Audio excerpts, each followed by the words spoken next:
akaburira. Hey now, we like you, we like your content, but respect your parents. Ndisi parent wenyu ndabasa nemi kana mchida kushira na mumino shira naye. But iwe mukomana iwe taiti wakashata zvekuti mhino dzako dzinenge dzedhongi.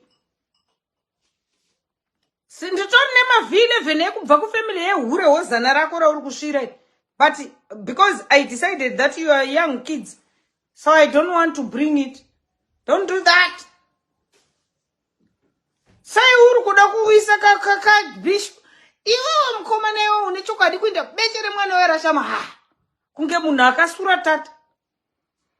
Ani makore mangani ko mwana waye anoita meche yakashama kuti mai mwana waye ndianiko. I want to deal with the man.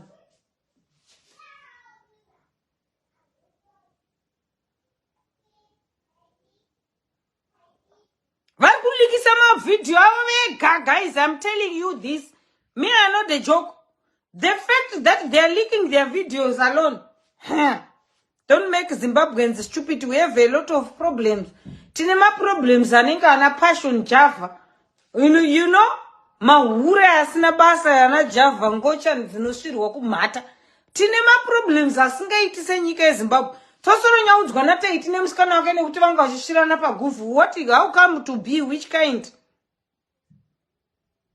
Which kind? How come to the? To the which kind is the V? Shamifuni yako ine moto ere yangu yako dzima.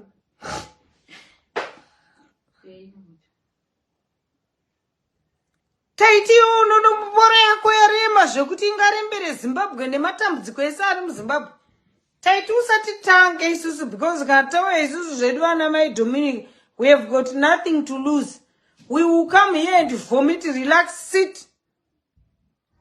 Hure rako ira risiriro hure hozana ratanga isite tato retire muchihure. Takatotanga kuhura tine 12 tine mukaka pamino, sit down.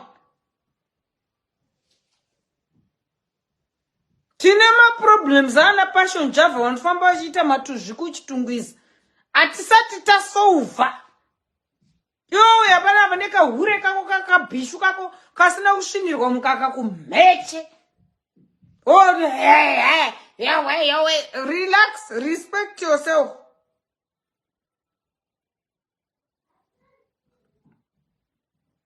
Unoene kamukadzi kako kabeche nezvibvudzi zvezve kamukadzi kako kanosha ende mukomana iwo uti transport your girlfriend to my house.